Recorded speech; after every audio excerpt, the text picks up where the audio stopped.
The last session I attended, I remember a woman came and she had lost her child 13 years ago. And she said she still felt like it was the day she lost her child. And while I wasn't judging her, I just said, this cannot be my life. Like, I can't stay in this dark, like, black hole. In this edition of The Color Between the Lines, we're highlighting a New Jersey-based initiative that's changing how small Black-led nonprofits receive support. It's called SparkNJ, a trust-based grant-making organization that removes the paperwork and red tape, giving community leaders the freedom to focus on what truly matters, helping people. One of SparkNJ's coordinators, Karima Harris, connects the foundation with organizations that are making a real difference on the ground. Among those is Vu-Ann Foster, founder of Life After Two Losses, a nonprofit born from personal heartbreak and transformed into a mission to help families coping with grief and pregnancy loss. Vu-Ann shares how her pain became purpose and why her message of hope continues to uplift so many. The impetus of trust-based philanthropy is to share power and privilege pretty much between both the donors and the organizations receiving the money. So with traditional philanthropy or giving efforts, usually donors or those contributing funding have the say-so in how the money will be used. The process for SparkNJ is the use of nominators who have experience with these smaller nonprofit organizations and can speak to the validity of their work, can speak to the impact that their services have had on the community, and they bring back those nominations for these organizations so that they're eligible for the grant. So there's a few different roles within SparkNJ. So we have the nominators who are the boots on the ground folks who go out, get the information and bring it back. We have the donors who personally provide the money or the grants for these organizations. All of our funding is through personal donorship. We don't have any federal funds as far as donations are concerned. And we have one sponsor, NorthCap, which is another nonprofit organization who works and partners with us as well. But the donors are all of the funding is privately provided. So we have the donors, we have the nominators, and then we also have a group of selectors who go through the actual nominations and do a deep dive into the background and history of the organizations. They search the websites of the organizations. Sometimes they speak and call and speak with the CEOs and leaders of the organizations to gain more insight. And then they determine which organization will actually receive the grant and at which amount they would receive the grant. Well, I know we're going to hear more about Life After Two Losses, but I know that you've probably seen a number of people and organizations that have been nominated and been vetted and talked about. What are can you talk a little bit about some of the other organizations that have been up for awards or have won awards that really stood out for you? Sure. So there's been a total of over 50 organizations who receive grants from SparkNJ, some being organizations that provide services for those impacted by food insecurity, some impacted, families and communities impacted by autism. We have one that provides services to seniors and that population or demographic of people. So that the service provisions vary. What's interesting about the organizations that we provide grants to is that a number of them were birthed from lived experience, such as Vu-Ann, who had an experience that prompted her to feel a need for a group of people who weren't previously provided services for. So I think that speaks volumes in terms of the impact that these services are having with community members. Well, I'm going to turn now to Vu-Ann. I know your organization was really born out of your personal experience and losing two pregnancies. And how did you turn, I guess, that pain into purpose? I'd love it if you'd share a little bit about your journey and what pushed you to create this. Sure. So, what basically started out as, again, I am in the fields of public health, so I do know the data, but I just felt so alone. A lot of times when I was going to a lot of these spaces for the support groups, they were mostly dominated by white women, and a lot of the trauma that happened in my births, there wasn't really a place to unpack that because I just didn't feel comfortable. And I also noticed that we just kept reliving our loss experiences session after session. And for me and for others, I noticed it was really only fueling the anxiety and depression. And bless you. The I'm last, sorry. Thank you. the last session I attended, I remember a woman came and she had lost her child 13 years ago. And she said she still felt like it was the day she lost her child. And while I wasn't judging her, I just said, this cannot be my life. Like, I can't stay in this dark, like, black hole. So I decided to, again, provide grief support, but our grief support looks a lot different. In New Jersey, right? Because I've, again, visited a lot of different support groups, and I felt like there was a need that needed to be had. So we spent a small amount of time reliving our loss experience, and the rest of the time is used on getting tips and tools on how to get your life back to a healthy place.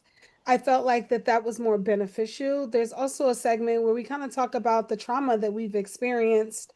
Again, when I show up, I am a public health expert. I'm also a professor at a university. So when I show up in a professional setting, I'm viewed as like my credentials, right? But when I show up in a hospital, I'm looked at as a young Black girl, right? There are things being thrown out like must have STDs, must have HIV, right? These are some assumptions. And I say that because in one of the hospitals, the original hospital where my water broke and I got the care and they ended up dismissing me, sending me home. I went to a local hospital, and actually a hospital that I worked at, and just for a checkup because I was like, I don't feel right. I feel like something's not right. And again, the doctors didn't know me, but I was stuck 20 times to get a blood sample. And actually, my pregnancy was going septic. And it was for an HIV test, even though I kept saying, I do not have HIV. Please call my doctors. At one point, I was like aspirating, like, because I was in so much pain from this. And then there was also a nurse that whispered in my ear prior to that, sweetheart, next time you get pregnant, use condoms so you don't get STDs and they don't ruin your pregnancy. And I'm like, I never had an STD. This is not what ruined my pregnancy. So again, these assumptions, right? Like they're not viewing a chart, they don't have any medical history on me, but they're making assumptions. Or just like being left in a room, like once they realized that they had induced me because my pregnancy had went septic and they wanted to save my life, they kind of took me off the maternity ward and sent me to the postpartum floor, which is where you go after you have your baby, because the nurse basically said your baby's gonna die.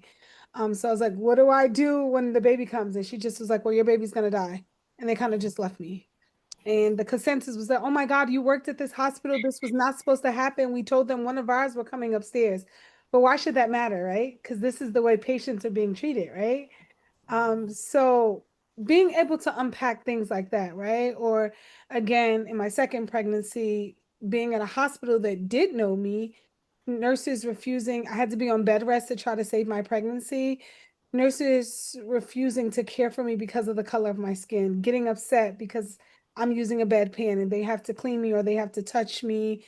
So just experiences like that, Black women are dealing with, being able to have a space, a safe space, right? One where you can talk about these things without judgment or worrying about offending the other race. So that's how it started. Wow, that's a lot to unpack there. That was just amazing how That's you just went a through little that. bit. Wow. And you recently received this $15,000 grant from SparkNJ. How are you using that to help support those who are coming to your organization? How's it being Yeah. used? So I, on one hand, was very fortunate during my losses, right? Because while the conventional group setting support didn't work for me, I had private insurance. And I could go out and use my insurance, which the normal cost is like for grief support, especially if grief is not well, back then was not a diagnosis. So the average person, right? Think about if, you're living check to check, you can afford an extra $180. So our services, I pride myself in our services being free to the community. Um, and that also includes providing one-on-one because not everybody feels comfortable coming into the group setting. So all of our services are, while they do have a cost associated with them, we're not expecting the community to pay for those services. because in order to heal, in order to be whole again, the goal is, right, when you lose a baby, you want to have a chance at a rainbow baby, which is what I have, which you could see in the background. You want a chance at that, right? But if you don't heal from your experiences, how can you really give that a shot? Mm. So Mhm. we believe that good grief support should be free. How Your did means to pay for it should not stop you from receiving the support that you need. From those who have come to your organization, what kind of feedback have you gotten from them in the support that you've given through your organization? Well, a lot of times I feel like I give them the courage to, we also offer health literacy. So I give them the courage, right, to advocate for themselves, right? When they go to doctor's appointments, right? When they have questions or they're feeling nervous about, a lot of women find me on YouTube too, regarding, because I do have a condition called incompetent cervix. And what happens a lot of times is women with my condition, we have to have multiple pregnancy losses before we will get the treatment that we need, even though the treatment we need is usually done at the beginning of pregnancies. So what ends up happening with us is we don't really get the information until we've already had the losses. Can you just repeat that question? Because I know I got a little bit off. I'm so sorry. Well, I wanted to know what kind of feedback Yeah, that other women have, have said to you that how it's helped them. women have told me I'm the reason why they're holding their rainbow baby, because I've helped them advocate, I helped them navigate the healthcare system. They've also talked about, again, we give women tips and tools of like, when you lose a baby, you have to go back to work. So I say, what are you comfortable with doing? What are you not comfortable with doing? So let's put that in an email to your boss so that when you get to work, you don't have some of these awkward experiences that I've had and that other women have, where you're in the elevator and they're like, you just had your baby. How's your baby? And then you have to relive all of that again at work. So just, they're so grateful for the work that we're doing here because it literally is life changing. Well, before I go back to Karima, you have to explain for somebody who may be listening, what is a rainbow baby? So a rainbow, and I'm gonna get emotional about it because a rainbow baby is your baby after the storm, right? And I don't have it in here with me to show you, but I got this cute little heart made, and it's actually the logo of my nonprofit. And this was after my losses, so it has two babies, different gestational size, one bigger than the other, since one was more farther along with the little heart, and there's like a rainbow. Because I had said, even after my losses, like, I will bring a living baby to this world. Hey, if this content resonates with you, please do me a big favor. Press that red subscribe button. It's free, but it truly helps me continue doing the work and sharing stories that matter. Thanks so much. Now let's get back to the conversation. Like, that was my just speaking life over myself, over my wound, over my story, and it came to be. So it's your baby after the storm. Wow. Wow. Well, Karima, after that must be really just to come after that kind of testimonial to talk a little bit about more of the other organizations, and I would love you to kind of give me some of your feedback that you've heard from the community about how different other models have helped them with perhaps financial or emotional issues that they've had in the community. If you could talk a little bit about that. Sure, sure. Gwen, thank you for your transparency and sharing your story and coming up or creating an organization that supports women who've experienced a similar situation. And interesting enough, sometimes the most meaningful organization's impact comes from our own adverse experience. So I can say that from a place of, adversity as well.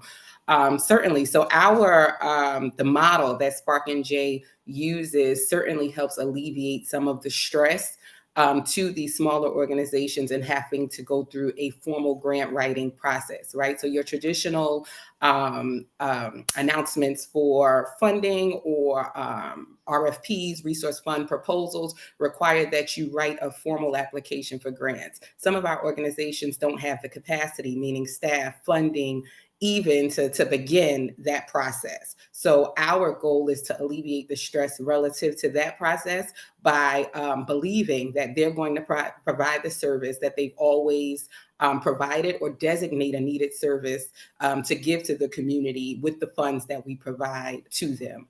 These organizations are strapped. I think considering our current socio-political climate, funding to help some of these initiatives are almost impossible to get. So we're trying to be a small beacon of light to help them sustain, to help them continue provide programming to our communities. Can you talk a little bit about the mentorship? I believe that there's your program has that to help also the organizations who may be just starting and trying to, plant their feet. Sure, sure. So one thing or one pillar or principle of Spark and J is to establish a community within itself too. So once a year we offer a celebratory event where all of our recipients of grants are invited to come back to network with each other. They can talk about their experience in the process. We're certainly open, the 5 members who are part of the coordinating team, to hearing feedback from these organizations about what their experience is and to see what, if any, additional help we can offer.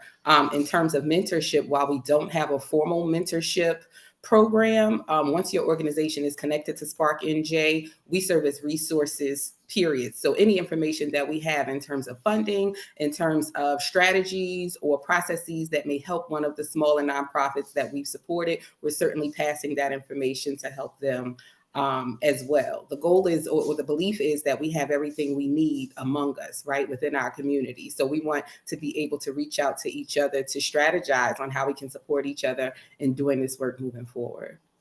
Well, Buan, I have to come back to you because your story is so powerful. And, I was just thinking about how you were talking about grief and healing and advocacy.